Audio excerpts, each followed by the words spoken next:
Right. Okay. So maybe let me just go over that again. So immediately after that, declaration of freedom.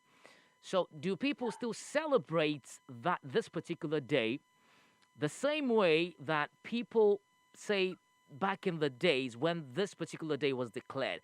That feeling, that euphoria, does it still exist? Is it the same as people who had it immediately after the oppression, the apartheid was declared over? That feeling people had at that time, does it still exist in the current generation? To be honest, no. Because back then there were a lot of promises that were made. So a lot of our people, when South Africa became a democratic republic of South Africa, when apparently apartheid was over, a lot of our people were looking forward to the promises that were made during the inception of this.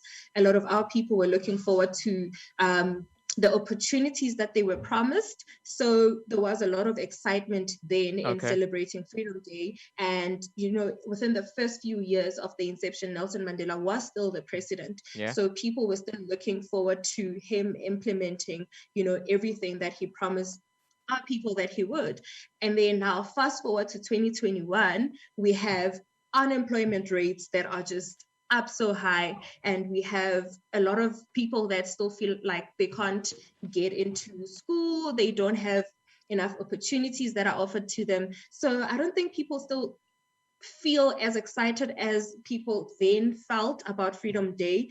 I don't think people care to celebrate Freedom Day because a lot of them don't feel free at Mm, all. isn't that unfortunate?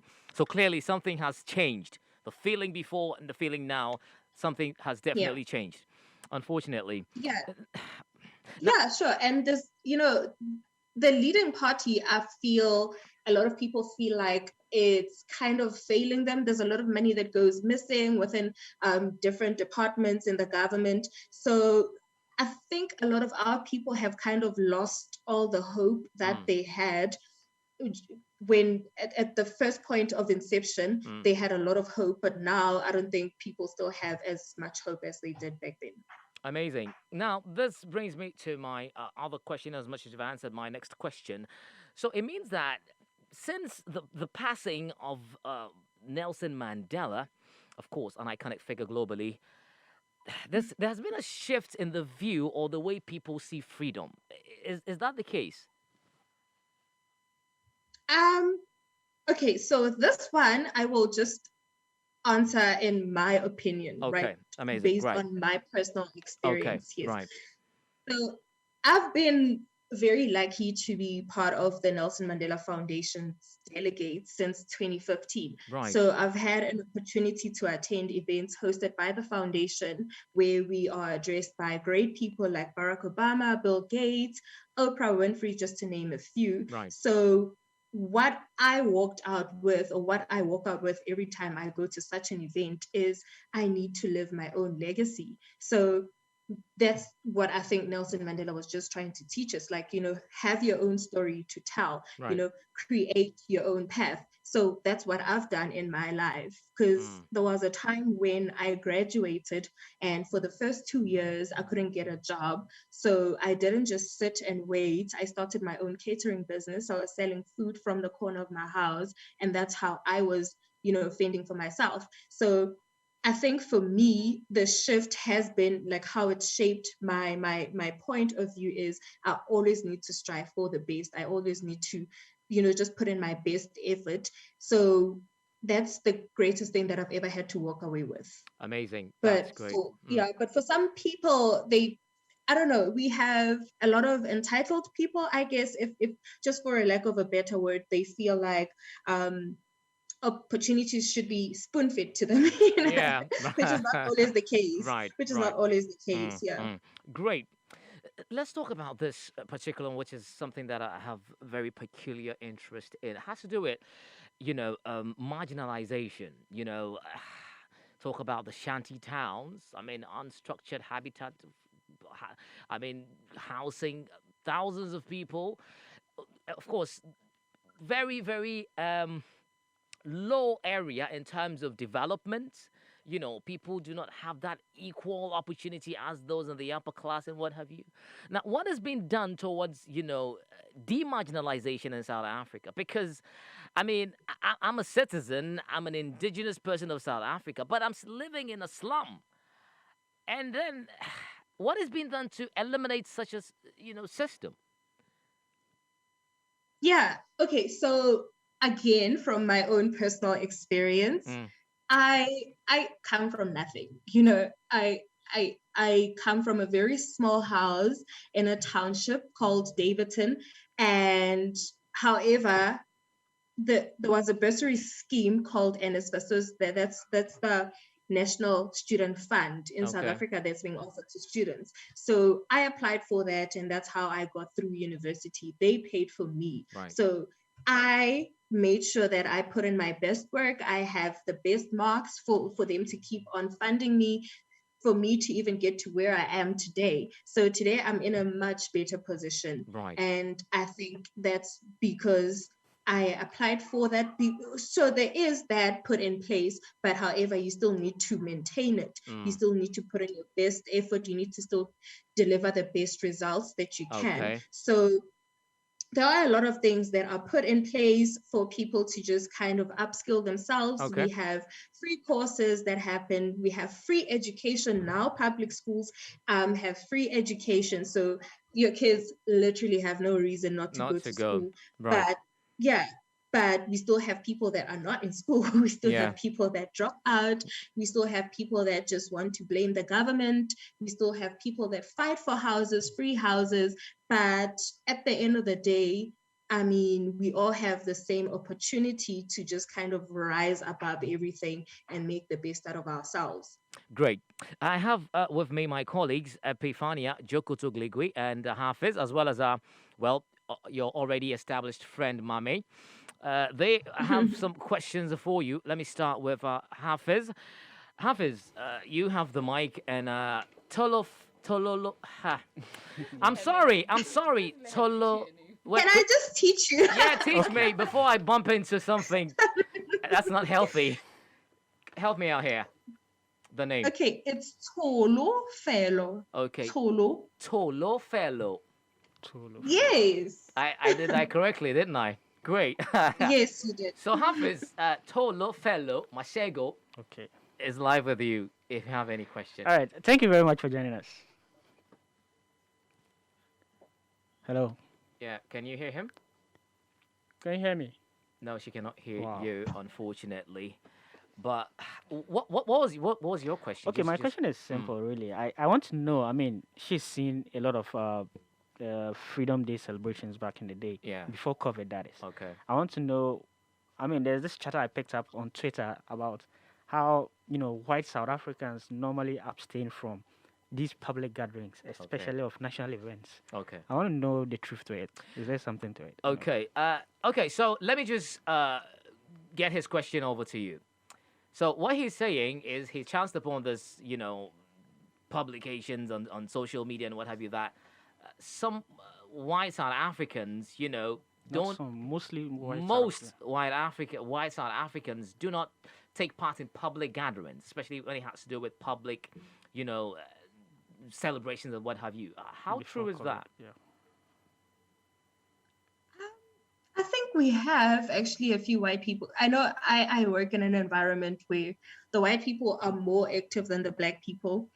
Okay. I think it's just a ratio in the population that there's more black people than white people. And if like I don't want to sound, I don't know, when there's free stuff that are going to be given on the day, you most likely find a lot of black people there. But Okay. we do have a lot of white people that are active. I know the company that I work for comes up with a lot of initiatives actually Okay. for whatever reason, whether it's freedom, whether it's cultural celebration, Okay. whether it's just CSI initiatives. So we do have a few white people actually that are very active. Okay. Some events kind of cater mostly for black people. Even the people on the lineup mostly would be for black people. So you're prone to find a lot of black people in those kinds of events than white people. But I think another amazing example that I can give you is in, was it 2015? I think 2015, there was a Fees Must Fall strike, and we had a lot of white people that were part of that strike. We were all fighting for just, free education, and Okay. we had a lot of white people that were part of the strike. So I think it just depends on the cause, and Mm, mm. if there are enough white people that are accommodated, I Okay. guess. Right. Yeah, yeah. Yeah. So Hafiz, I guess she has answered your question. All right, thank you, Hafiz. Well, Epifania is here as well, and she has a question for you. Epi, go ahead. Yeah, I wanted to find out. She mentioned the fact that the feeling of freedom, as compared to when they actually had it, is not the same. Mm, What or is there something she believes that can be done okay. to actually revive that flame? Okay. All right. So I believe you didn't hear that question either. Well, let me just throw that again. Now she's asking. You made mention of the feeling back in the days when it was officially declared South Africa is free. It's not the same as compared to today's. Now, what can be done, right, to bring back that feeling? What is it that you think can be done to bring back those feelings? Oh, this one is so simple. Just All right, hit it straight. we just need a change in government. The people that are leading us Mm, are failing us dismally. Everything that they put in place is not to make things better for everyone, is to make things better for themselves. There's a lot of corruption that's happening. So I think if we just change the people that we've put in charge, and we put different people, maybe we would see a change. Maybe things would get better. okay. Well, talking about change, you've seen successive governments with Jacob Zuma, Thabo Mbeki, and the current one, Cyril Ramaphosa. Cyril Ramaphosa. So I don't know if it's the party or it's the government, but you've seen three different presidents since Mandela, decided not to run again after his first term. But then again, like you said, till you see that, what do you call it? God sent governments, things wouldn't be the same. Is that what you say? Yeah, so those, like everyone that you've mentioned, is Right. still part of the same party. So Okay. as The South ANC Africans party, right yeah. now, Mm-hmm. the ANC party, yes. So as South Africans right now, Right. we feel, and this is not just me, this is a lot of South Africans. Okay. It doesn't matter how old you are. We all feel like we don't want the ANC to lead us anymore, because they're not leading us correctly. They have this tender system where money goes missing. They give tenders to their friends, and they have there are a lot of scandals that Right. just come out from everyone that has had, or everyone within the party. So right now we feel like change would be good. We don't know what change will bring, but we are just You hoping want for to the change. best. But we know, yes, but we know that the ANC, we've given ANC countless chances since the 1994 until now. ANC has not done really much for us. All right.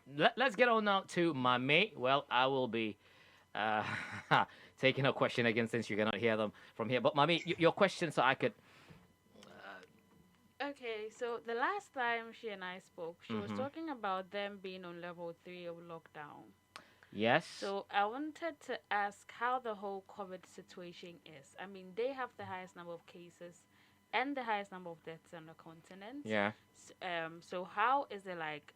How are people adhering to protocols? Okay. How's the whole COVID situation like? And what's this whole level 3 lockdown? Because I know here in our base, Okay. right?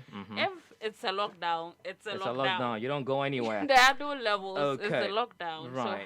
So how's the whole situation like? Okay. How are they coping? How is she coping? All right. Well, your friend, let me put that on record, is asking what the level 3 lockdown is about. Considering the fact that on the continent, unfortunately, South Africa has the highest number of recorded cases as well as number of fatalities, top of the continent. What's the level 3 lockdown all about? Because here in our base, Ghana, if it's lockdown, you're locked up in a cage. You're not supposed to go anywhere. That's the thing. That's the first rule. You don't break that rule. But what is level 3 lockdown in South Africa? And how are you adhering to all safety protocols, considering the fact that on the continent, South Africa has the highest number of recorded cases? Yeah, okay. So in South Africa, first of all, the economy is not as strong as we would like it to be, right? So during the level 3 lockdown, the restrictions are kind of like loosened a bit. So we can go to restaurants. Sometimes we are not allowed to buy alcohol, or sometimes they would say, so the president would address us as a nation and say, okay, so the sale of alcohol is now permitted. So you can buy from Monday to Thursday, and then weekends, we can't buy alcohol at all. So it just depends on how things are and how are the numbers looking. But level 3 lockdown, normally the restrictions would have, loosened a bit. We would be allowed to go to restaurants, would be allowed to host an event with just like 50 people attending the event, maybe. Okay. So the precautions would be obviously no mask, no entry, and you have to have the social distancing, and you have to sanitize everything that you touch. So if you get to a restaurant, before you sit down, they would have to come sanitize the table, and you then now sit down. And then you can't take anything home. You can't take the alcohol home unless you take your food if you didn't eat everything. But the level 3 lockdown is not too bad. It's not bad as the level 5, because level 5 you can't go anywhere without a permit. Right. I believe that's what we experience in here. It's level 5. Yeah. Does it cover? Is that the only level that you guys have? Well, we only know of lockdown, first of all, in the first place. We don't have levels. It's you're locked down when you're locked down. So we don't have the levels. How long have you guys? Well, we had for starters 2 weeks when COVID. We recorded the first 2 cases. We had a 2-week lockdown, and then it was extended to 3. Then after that, we were allowed to go out and do our normal engagements and what have you. But then of course with strict adherence to all safety protocols. So that is the way here. Yeah. But let me ask, today being a very important day in the history of South Africa, how is it going to be like in terms of gathering? I believe there wouldn't be any public gathering. Of course, the president may be addressing the nation virtually or something. Yeah, so most of the events hosted, I know the Nelson Mandela Foundation also has an event, but it's all virtual. So all the events have shifted onto the virtual platform. Yep. There aren't any gatherings at all, but we are on level 1. So level 1 is almost like no lockdown at all. Yeah, I know. So people can go out. Okay. Yes. So people can go out. There are a few events that are happening, but obviously the numbers would be limited to whatever number, maybe 100 people, I think. But right now, there is a curfew as well. So from 11 p.m., all the restaurants need to close, all the clubs need to close, and people need to be home because by 12 midnight, that is the curfew. So if you are caught driving in the streets after 12 midnight, then you would obviously be locked up. So in terms of gatherings, the numbers would be limited and there is a curfew. So I think whatever you're doing, obviously the precautions would need to be put in place. There are no mask, no entry, and people need to be sanitized. Amazing. But yeah. All right. Before I get to my last question, let me just quickly ask you this. Have you taken your vaccine yet? Considering how, the issue of AstraZeneca not being really fighting the virus in South Africa, now you had to switch to Johnson & Johnson. That's correct? Yeah. So have you taken yours? No, I have not, but my friends have. And we have, the company that I work for has given us a medical aid. So the medical aid has made arrangements for us to take our vaccines since we'll be going back to the offices soon. But I have not, to be honest with you. And I'm not sure if Why? I know you're not sure. That's why I'm following it up with why. Why wouldn't you go in for something that has been advised globally, even with the World Health Organization, to be that thing that would, I mean, guarantee your safety should you be exposed to the virus. Why haven't you? Well, I guess I haven't really given it much thought because Okay. I have been working from home since for over a year now. I've been working from home, and Wow. the arrangements where I'm gonna continue working from home. Hmm. So I think for me, I didn't give it enough thought because I always felt like I'm always home anyway, So you're safer there. But yeah, Hmm. yeah. But now that we're gonna be going to the office, maybe I need to consider it again. Yeah. My friends took it because they work in the health sector. So they were Okay. the first people that it was made available to. All right. And I was actually watching out for any funny reactions. Yeah. Before. And luckily, yeah. So luckily enough, they never had any funny reactions. And I think it's been Right. a month or two since they took it. So Okay. maybe when I start going back to the office, Mm. then maybe I will definitely consider taking it. Yeah. Great. That's good to know. Let's get on now to my final question, which I think is the elephant in the room, and that has to do with the recent, attacks on other foreign nationals. I mean, South Africa is known to be the rainbow nation. I mean, a house that's supposed to be for everybody, but unfortunately, a few mishaps here and there, seeing the attacks on other foreign nationals and everything. Yeah, unfortunate. It wasn't once, wasn't twice, but we're looking at a situation where such a thing wouldn't happen again. What is that measure that has been put in place to prevent future xenophobic attacks on other? Mm. Yeah. Oh man, like I would like to answer in the most politically correct way, Mm. but Mm. um, unfortunately, we have a few people that just do as they please. Um, if they want to start a xenophobic attack today, they will start it.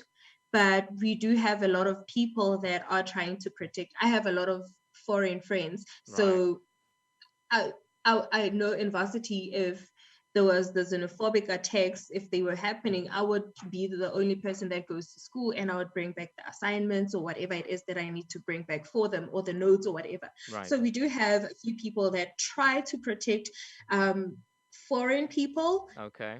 to say, but unfortunately, we can be outnumbered sometimes. Mm. And I don't think there's any measures that a few of us can put in place to protect everyone else against the larger population, Mm.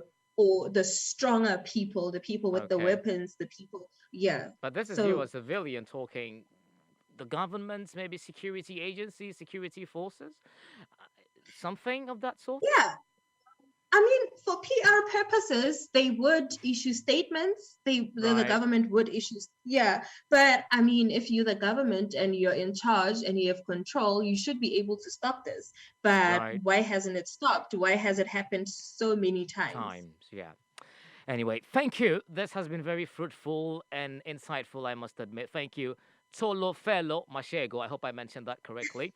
I deserve You a did. candy, a candy or something. But before I let you go, global success advocate. What is it that you do?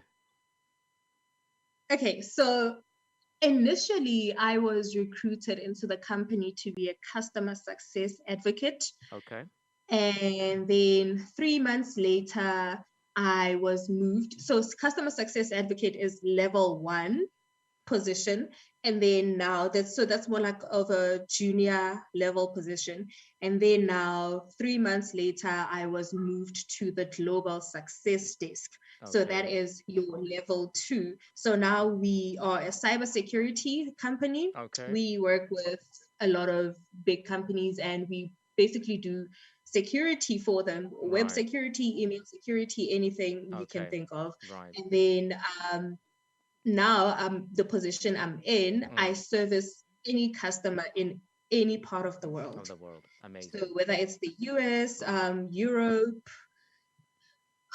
the UAE, Australia, anywhere. Anywhere in the So world. now so That's now I'm great. in that position That where, is yeah. great. Thank you. Thank you very much. And I believe our listeners really had a great time listening to you, and of course your experience and sharing with us the whole South Africa Freedom Day. And there's a whole lot of levels in South Africa with your conversation. So what level of friendship would you place me at? Level 1, 2, 3, or 5? I want the highest one though. Selfish reasons, I guess. Level 1. Level 1. Yeah. So level 1, I think that's just the lowest. That's the lowest level, if you ask me. no, level 1 is, looking at our lockdown levels and whatever. Level 5 is the most restricted one. Okay. Right. Okay. So level 1. Let me stick to the level 1. Thank you. Level 1. All right. Thank you very much for joining us on the Africa Daily Show. Tsholofelo Mashego. We will be definitely, be looking forward to interacting with you again. Yes. And take care and be safe and have a wonderful celebration today. Yes. Be safe. Okay. I will. All right. And Thank you so much, guys. All right. Thank you too for joining us. And that was the lady from South Africa.